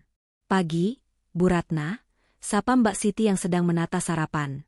"Waduh, ibu makin hari makin cantik aja. Kayak anak gadis lagi." "Ah, Mbak Siti bisa aja." Aku tersenyum renyah. "Gimana? Surat dari pengadilan sudah sampai?" "Sudah, Bu. Tadi pagi kurir datang. Ini surat panggilan sidang pertama." Aku mengambil amplop putih itu. Membacanya sekilas. Sidang perdana perceraian dijadwalkan minggu depan. Bagus, gumamku. Semakin cepat putus, semakin baik. Aku berangkat mengantar Dinda sekolah dengan menyetir sendiri mobil Alphardku. "Pak Asep, sopirku, kuminta fokus mengurus operasional kantor." Aku menikmati setiap detik memegang kendali setir.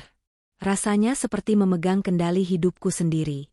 Di lampu merah, aku melihat seorang pria kusut sedang menjajakan koran dan tisu di trotoar.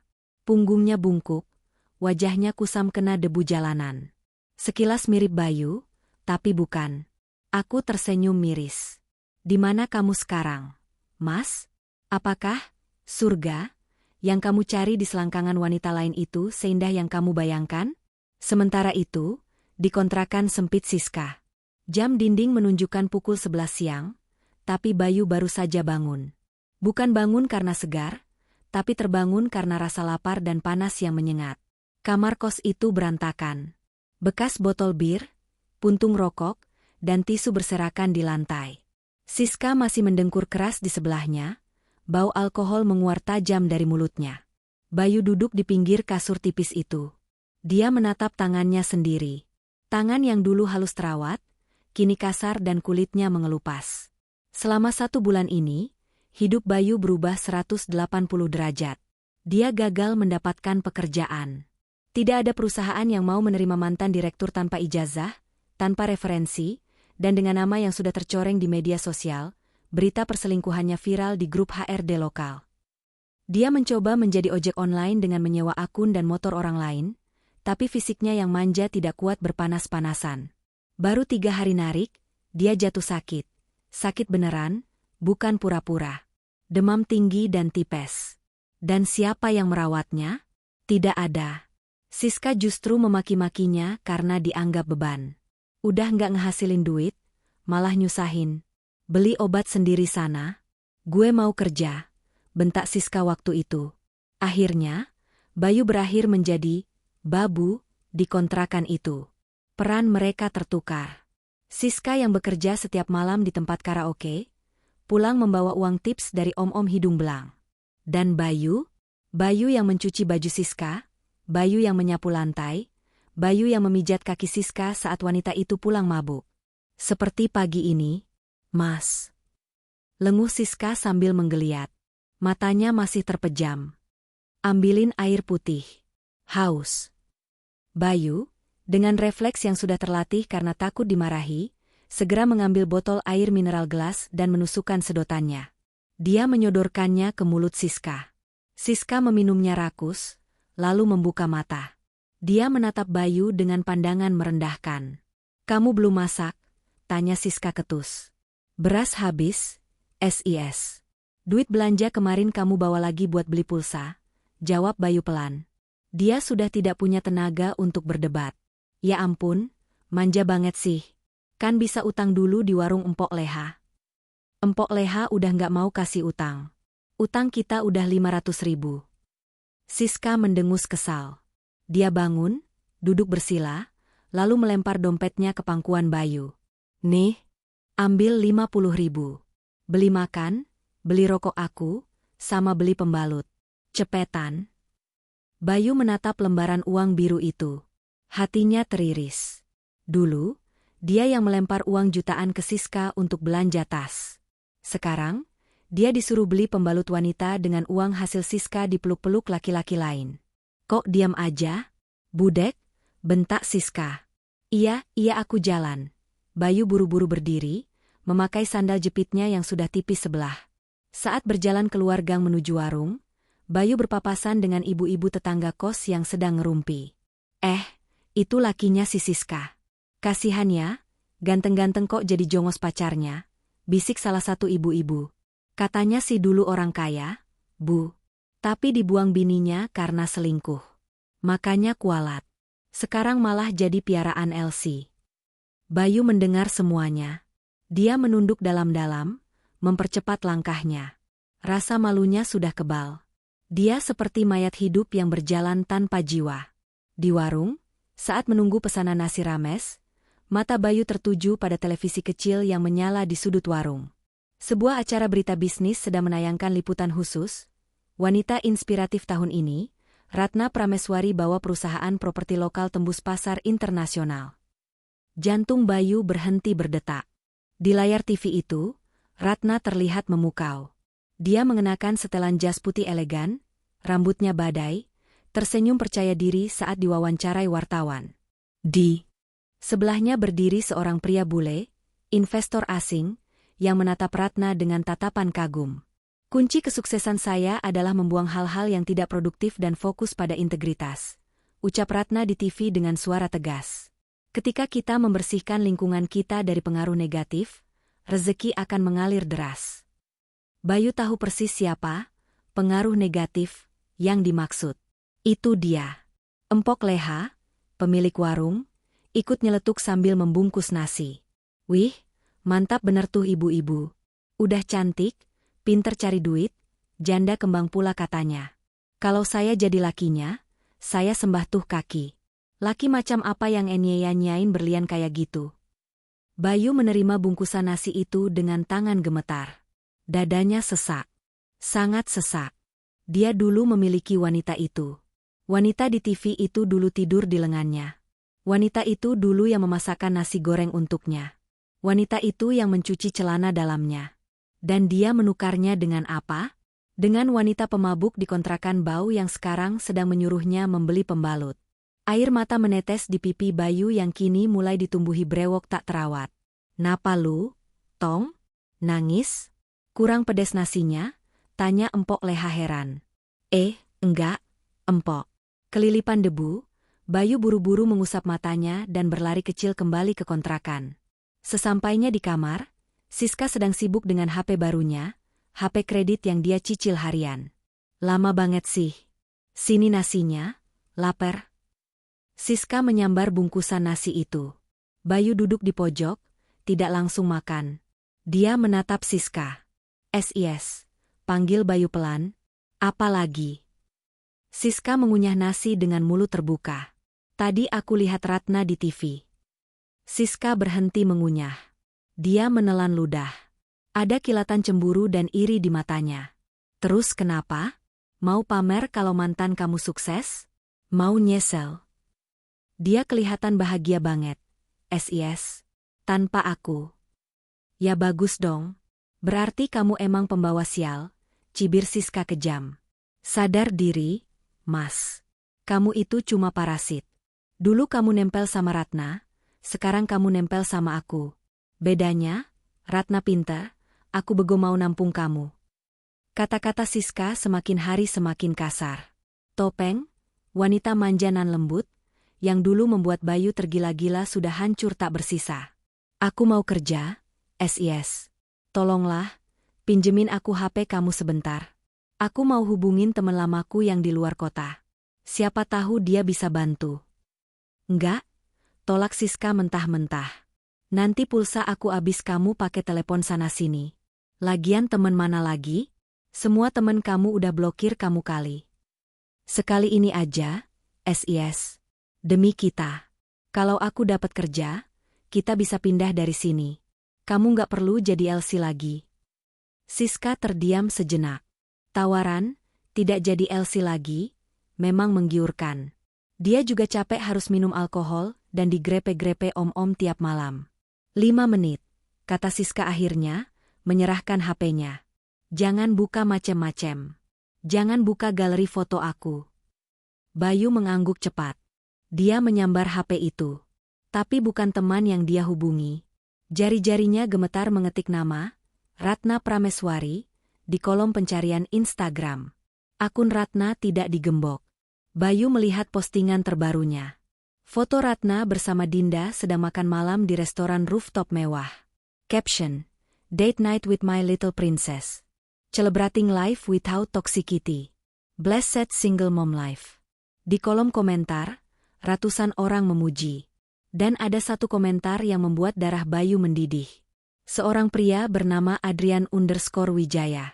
Akun centang biru, seorang pengusaha muda sukses. "Selamat atas pencapaiannya, Bu Ratna. Kapan kita meeting lanjutan? Ditunggu dinernya." Dan Ratna membalas dengan emotikon senyum. Bayu merasa kepalanya panas. Cemburu? Marah? Tidak berhak. Tapi rasa sakit melihat, miliknya, kini diperebutkan pria lain yang jauh lebih selevel. Membuatnya gila. "Weh, udah 5 menit. Balikin." Siska merampas HP-nya kasar. "SIS." Bayu menatap Siska dengan tatapan putus asa. "Kita nikah aja yuk. Kita mulai dari nol beneran. Aku janji bakal kerja apa aja.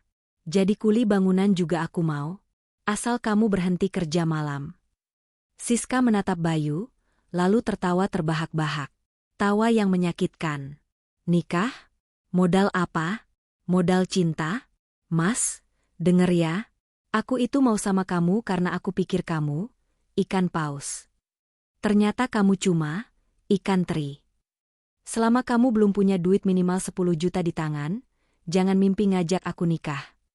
Siska berdiri, mengambil handuk. "Udah ah, aku mau mandi.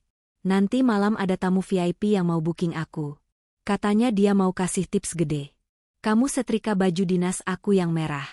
Jangan sampai kusut." Bayu hanya bisa menunduk. Sore itu, saat dia menyetrika gaun merah seksi milik Siska, gaun yang akan dipakai untuk menggoda pria lain, Bayu menangis tanpa suara. Air matanya menetes ke atas kain, mendesis pelan saat terkena panas setrika. Inilah nerakanya.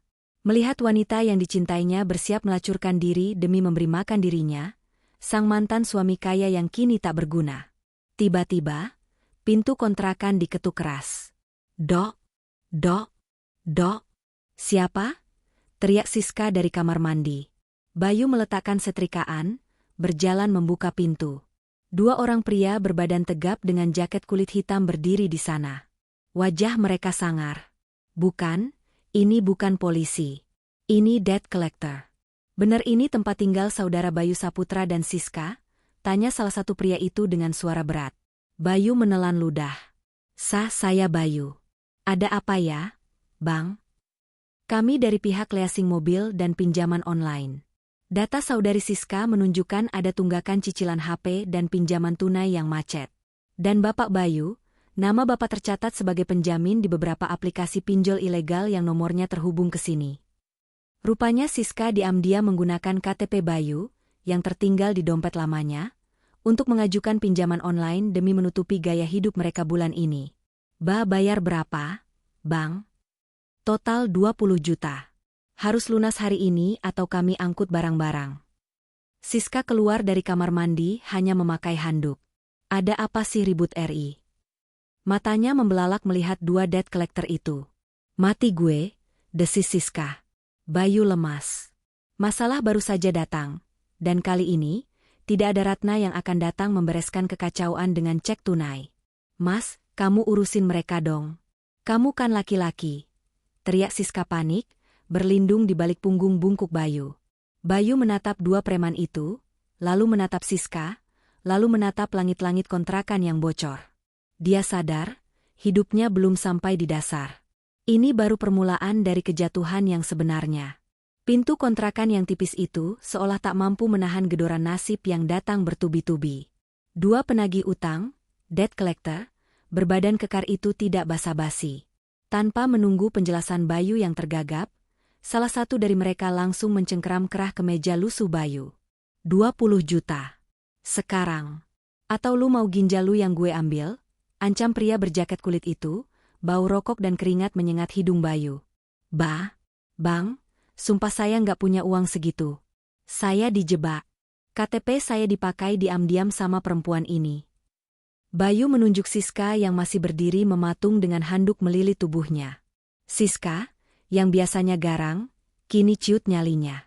Namun, otak liciknya bekerja cepat.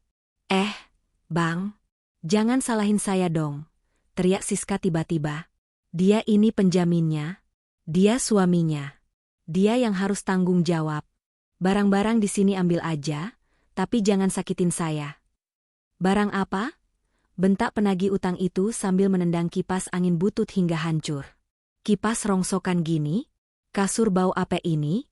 Nggak laku dijual. Karena tidak mendapatkan uang, emosi para preman itu meledak. Buge. Satu bogem mentah mendarat telak di perut Bayu. Mantan direktur itu terbungkuk, memuntahkan cairan lambung, lalu tersungkur ke lantai. Belum sempat dia bangun, tendangan demi tendangan menghujani rusuknya. Bayu mengerang kesakitan, meringkuk seperti udang, memohon ampun. Ampun, Bang sakit ampun. Siska menjerit histeris di pojok ruangan, tapi tidak melakukan apa-apa untuk menolong. Setelah puas menghajar Bayu hingga babak belur, si penagih utang meludah ke lantai, tepat di sebelah wajah Bayu yang lebam. Gue kasih waktu 24 jam. Kalau besok nggak ada duit, lu berdua bakal gue semen di tong. Ancam mereka sebelum pergi sambil membanting pintu hingga engselnya lepas. Hening. Hanya terdengar suara rintihan Bayu yang menyayat hati. Bayu berusaha bangkit dengan sisa tenaganya. Sudut bibirnya sobek berdarah, mata kirinya bengkak menutup. Dia menatap Siska dengan pandangan nanar. Kamu tega, SIS. Lirih Bayu. Kamu pakai KTP aku, kamu biarin aku dipukulin. Siska menatap Bayu dengan dingin. Tidak ada rasa kasihan. Justru tatapan jijik yang terpancar. Lu tuh udah nggak guna, Mas, desis Siska. Siska berjalan cepat ke lemari plastik, mengeluarkan tas besarnya. Dia mulai memasukkan baju-bajunya dengan panik. Gaun merah, alat makeup, sepatu hak tinggi, semuanya dia jejalkan. Kamu mau kemana? Tanya Bayu panik. Mau pergilah. Lu pikir gue mau mati konyol di sini sama lu? Siska menutup tasnya. Gue udah telepon Om Herman tadi pas di kamar mandi. Dia mau nampung gue. Dia mau bayarin utang gue, asalkan gue jadi simpenan dia sepenuhnya. Apa? Bayu terbelalak. Kamu ninggalin aku? Demi laki-laki lain? Setelah aku korbankan semuanya buat kamu? Aku cerai sama Ratna gara-gara kamu, Siska. Siska berbalik di ambang pintu, menatap Bayu untuk terakhir kalinya. Mas, denger ya. Gue nggak pernah minta lu cerai. Lu sendiri yang bego mau selingkuh. Lu sendiri yang bego mau aja gue porotin. Sekarang lu udah miskin, jelek, babak belur, banyak utang. Buat apa gue pertahanin sampah kayak lu? Siska, aku cinta sama kamu, teriak Bayu putus asa. Cinta nggak bisa dimakan, Mas. Makan tuh cinta. Siska meludah ke arah Bayu, lalu berbalik dan pergi. Dia melangkah cepat meninggalkan kontrakan itu, meninggalkan Bayu sendirian di tengah puing-puing barang yang hancur. Tak lama, terdengar suara mobil berhenti di depan gang, lalu pergi menjauh. Siska sudah mendapatkan tumpangan barunya. Bayu meraung. Dia menangis sekeras-kerasnya. Rasa sakit di tubuhnya tidak sebanding dengan rasa sakit di hatinya. Dia telah membuang berlian demi segenggam kotoran, dan kini kotoran itu pun membuangnya. Malam itu, hujan turun lagi. Seolah langit ingin menyempurnakan penderitaan Bayu. Dengan tubuh pincang dan wajah hancur, Bayu berjalan menyusuri jalanan kota Jakarta. Dia tidak punya tujuan. Kontrakan itu sudah tidak aman, penagih utang akan kembali besok. Dia tidak punya uang sepeser pun. Langkah kakinya, entah bagaimana, membawanya kembali ke satu tempat yang paling dia rindukan. Kompleks perumahan elit tempat Ratna tinggal. Bayu berdiri di seberang jalan, bersembunyi di balik pohon besar. Dia menggigil kedinginan, air hujan bercampur dengan darah yang mengering di wajahnya. Dia melihat rumah itu. Rumah megah dengan pilar-pilar putih kokoh. Lampu taman menyala indah, memberikan kehangatan. Sebuah mobil Alphard putih perlahan mendekat ke gerbang. Itu mobil Ratna. Gerbang otomatis terbuka. Mobil itu hendak masuk, namun tiba-tiba berhenti sejenak di depan pagar, karena ada kucing yang melintas. Kaca jendela belakang mobil perlahan turun. Jantung Bayu berdegup kencang. Dia melihatnya. Ratna duduk di kursi penumpang. Dia mengenakan gaun malam yang anggun, wajahnya bersinar cantik di bawah lampu jalan. Di sebelahnya, Dinda sedang tertawa sambil memegang es krim. Mereka tampak begitu bahagia. Begitu sempurna. Dorongan putus asa membuat Bayu nekat. Dia berlari tertatih-tatih menyeberang jalan. Ratna, Ratna, teriaknya parau. Ratna menoleh. Matanya menangkap sosok gembel yang berlari mendekat. Awalnya dia kaget, tapi kemudian dia mengenali sosok itu. Mantan suaminya. Wajah Ratna berubah datar. Tidak ada kebencian, tidak ada kemarahan. Hanya kosong. Seperti melihat orang asing yang tidak penting. Bu, ada orang gila mendekat. Bu, saya usir ya? Tanya Pak Asep. Sopir, bersiap turun. Jangan, Pak. Biar saja, cegah Ratna tenang. Bayu sampai di samping mobil. Dia memegang pintu mobil itu dengan tangannya yang kotor dan gemetar. Kaca jendela terbuka setengah. Ratna, tolong aku. Isak Bayu. Wajahnya yang lebam terkena sorot lampu mobil, memperlihatkan betapa menyedihkannya kondisinya. Aku salah, Ate. Aku nyesel. Siska jahat, dia nipu aku nggak punya siapa-siapa lagi. Ratna menatapnya dari balik kaca. Tatapan Ratna begitu tinggi, begitu jauh, seolah dia adalah dewi yang melihat manusia fana dari kayangan. Mas Bayu, ucap Ratna pelan. Suaranya lembut namun tegas. Ratna, maafin aku. Izinin aku pulang. Aku janji bakal jadi babu pun gak apa-apa, asal aku boleh tinggal di garasi. Aku lapar, Rate. Aku sakit. Bayu menangis, air matanya bercampur air hujan. Ratna menghela napas panjang. Dia tidak merasakan kepuasan dendam lagi. Yang dia rasakan hanya rasa kasihan pada makhluk menyedihkan ini. Ratna membuka tas Hermesnya. Dia mengambil dompet. Bayu menahan napas. Apakah Ratna akan memberinya kesempatan? Ratna menarik 2 lembar uang berwarna merah. 200.000 rupiah. Dia mengulurkan uang itu lewat celah jendela. Ambil ini, kata Ratna. Bayu terdiam. Dia menatap uang itu. Ah, aku nggak butuh uang, Erate. Aku butuh kamu, aku butuh keluarga kita. Keluarga kita sudah mati saat kamu memilih tidur dengan wanita itu. Bayu, potong Ratna tajam. Ambil uang ini. Beli makan, beli obat merah buat lukamu. Anggap ini sedekah terakhir saya untuk orang yang pernah saya kenal. Ratna. Dan satu lagi, tambah Ratna, matanya menatap lurus ke manik mata Bayu. Jangan pernah injakkan kakimu di sini lagi. Kalau kamu datang lagi, saya akan panggil polisi karena mengganggu ketenangan. Hidupmu adalah pilihanmu, Bayu. Nikmatilah. Ratna menekan tombol power window. Kaca jendela perlahan naik, menutup akses Bayu selamanya. Ratna, tunggu. Ratna A. Mobil Alphard itu melaju masuk ke dalam gerbang. Gerbang besi tinggi tertutup rapat secara otomatis. Klang.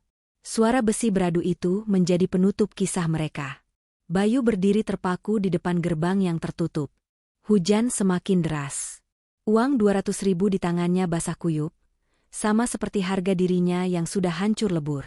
Dia melihat ke dalam lewat celah pagar. Dia melihat Ratna dan Dinda turun dari mobil, disambut oleh asisten rumah tangga dengan payung. Mereka masuk ke dalam rumah yang hangat, penuh tawa dan cahaya.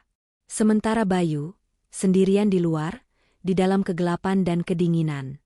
Dia merosot duduk di aspal basah. Dia memandangi rumah megah yang dulu adalah miliknya, mobil yang dulu dia setir, dan wanita yang dulu mencintainya setengah mati. Semua hilang. Aku bodoh. Raungnya di tengah deru hujan.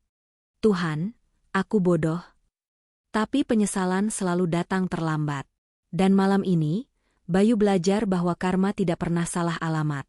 Di kejauhan, sirine mobil patroli polisi terdengar mendekat, mungkin tetangga yang melapor ada gelandangan mencurigakan. Bayu tertatih-tatih bangkit, menyeret kakinya menjauh, menuju kehidupan jalanan yang entah akan berakhir di mana. Sementara di dalam rumah, Ratna menutup tirai jendela, memeluk putrinya, dan tersenyum menyambut masa depan yang cerah tanpa benalu.